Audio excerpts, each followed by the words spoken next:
Hi guys, today I am talking about Little and Lion by Brandy Colbert.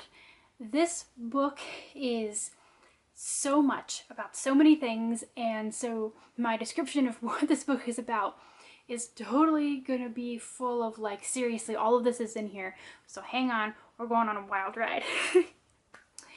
Little and Lion is a story of Suzette. She is a Jewish African-American girl who has a stepbrother she loves very, very much named Lionel. Lionel is white, and so they form this very interesting family where obviously there is Suzette's mother and Lionel's father, and then the two of them, and they are as close as any siblings. The sibling relationship in this actually super warmed my heart. They are beautiful together and they love each other very much, and they call each other by these nicknames: Little for Suzette and Lion for Lionel. Suzette has just returned home from spending a year at boarding school in Massachusetts, so she's come back to her hometown in LA, California. Is there another LA? I feel like the Cinema Sins guy. Never mind. Suzette was sent away to boarding school while her family kind of picked up the pieces from the previous year of Lionel being diagnosed with bipolar disorder. While at boarding school, Suzette, who has never considered herself as anything else but straight, had a relationship with her female roommate and is now questioning her sexuality. Is she a lesbian? She doesn't know. It's kind of very new for her, and it ended badly. So she's struggling with that, coming home, struggling to refit into her family unit and renegotiate her relationship with her brother Lionel.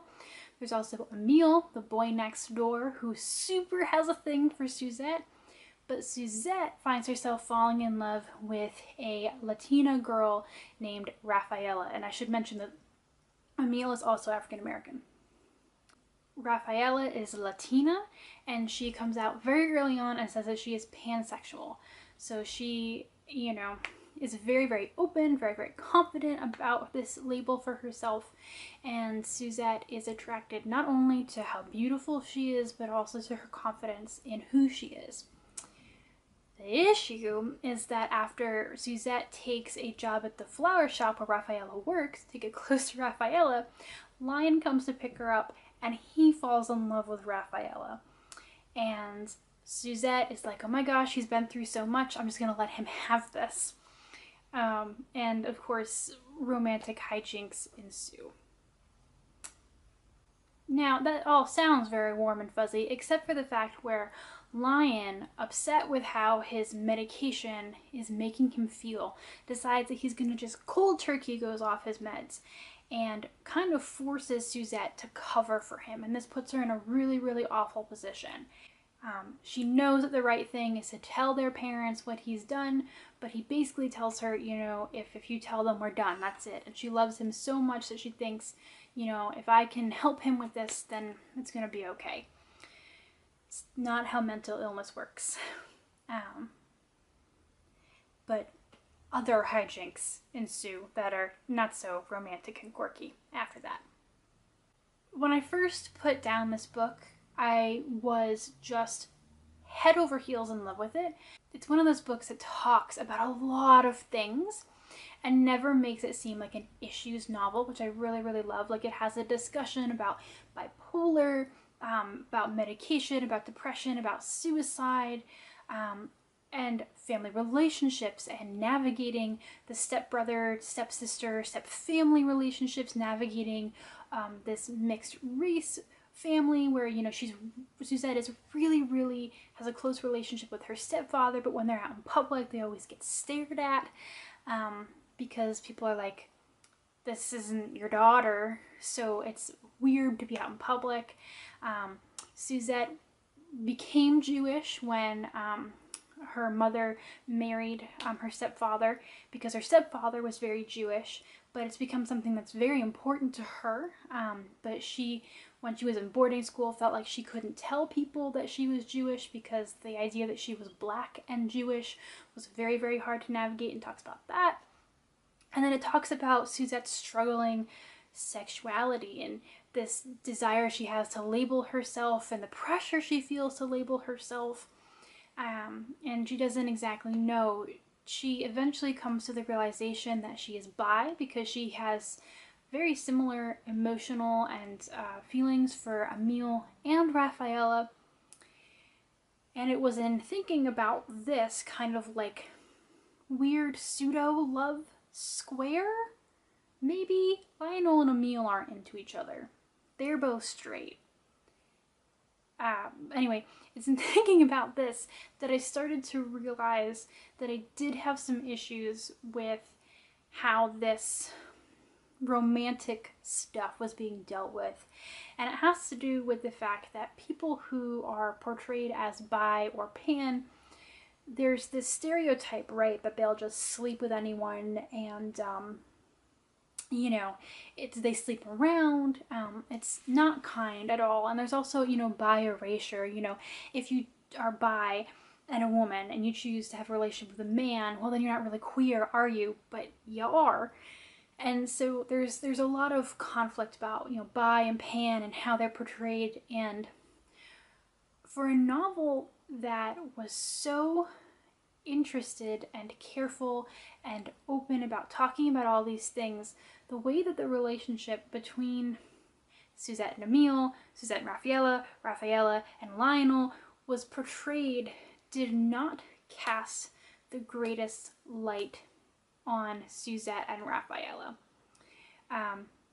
Suzette finds herself constantly flipping back and forth between Rafaela and Emile, and she shouldn't cheat on either of them, but there's a strong element of emotional cheating, which I find just as important as like physical cheating. You know, Suzette, you know, goes on a date with Emile, but she's thinking about Rafaela, and it was just very weird, kind of playing into that trope of like, you know, they're just gonna sleep with everybody all the time. I understand in the context of her being confused about, you know, was this relationship she had at boarding school just a one-off? Was it not? There may have been some more rationalization for that. The problem is that Rafaela is just portrayed as someone who has slept with this like super scary guy, and then she's with Lionel, and there's this girl in between who is also around, and it turns out that Rafaela is like doing some things with Lionel to make this other guy jealous and to make this other girl jealous, and then she's flirting with Suzette while she's dating her brother. And so Rafaela in the end is really, really portrayed as someone who is not about monogamous relationships. And Suzette also has a lesbian best friend who spends half the novel trying to convince her girlfriend that they should be in an open relationship, and her girlfriend is like, no, I only do monogamous. And they break up because Suzette's friend is like, I want to date other people. So outside of the one lesbian, the people that you have standing up for monogamy are Emile, the straight guy, and Lionel, the straight guy. And anybody in the middle there who's sexually not on the binary is just kind of like not about that, but in a very not nice way. It causes a lot of conflict throughout the novel, and that was weird, I think. Again, you can kind of make the argument that Suzette is questioning and she needs to ask these questions to figure out what the heck is going on. Rafaela doesn't, Suzette's best friend doesn't, and so again, there's nothing wrong with open relationships. You know, plenty of people have them very successfully, but the element of named cheating, whether emotional or physical, that Rafaela or Suzette are engaging in was just very uncomfortable to read, and I don't think handled as carefully as it could have been. And again, that really, really put a damper on my super love for this novel, just because it was such a positive portrayal of a lot of things that I really wanted that to have been better handled. The way that Lionel talks about his bipolar and the way that he is portrayed as a character is really awesome. You know, he's really functional. even off his medication, he's really functional. And it talks about how having bipolar doesn't mean that he's like crazy off the walls, and there's a lot of medical and emotional understanding about what bipolar is, which is really, really awesome. The storyline with the medication can be seen. I've heard some people say that they think that it demonizes medication a little bit. But what I got out of it really was Lionel just struggling to make sense of his life and who he is, and wanting to just be normal, and being frustrated because he never will be normal, which he, you know, comes around to some much more positive thinking by the end. But, you know, again, I really feel like this novel, it's not perfect, but it does discuss a lot of very intersectional issues very well, and in not a huge book. It's like 350 pages, but it handles a lot of nuance, a lot of delicacy, a lot of things, and it just juggles them without super dropping a ton of them. All of these threads are always picked up on through the novel, and there's never a situation in which one of these concerns is like ignored. It's very obviously a whole collected intersectional life with a lot of things going on, and a lot of people with things going on. And I was really, really, really intrigued by Brandy's ability to juggle all those things at once. And while I feel like Suzette and Rafaela could have been handled a little bit differently, nothing super perfect, I suppose. And being neither pan nor bi, maybe, you know, I'm not seeing them in a super, you know, understanding light, but that's just the way that it came across to me. And knowing pan and bi people, something that they're very sensitive about, it was something that I was very sensitive about as well. So if you've read it, let me know what you thought down in the comments below. If you haven't read it, and books about these kinds of intersectional issues are at all of interest to you, I definitely recommend it, because it's just interesting, and it has so much to say in such a encapsulating, heartwarming, just human story about two siblings who love each other a lot.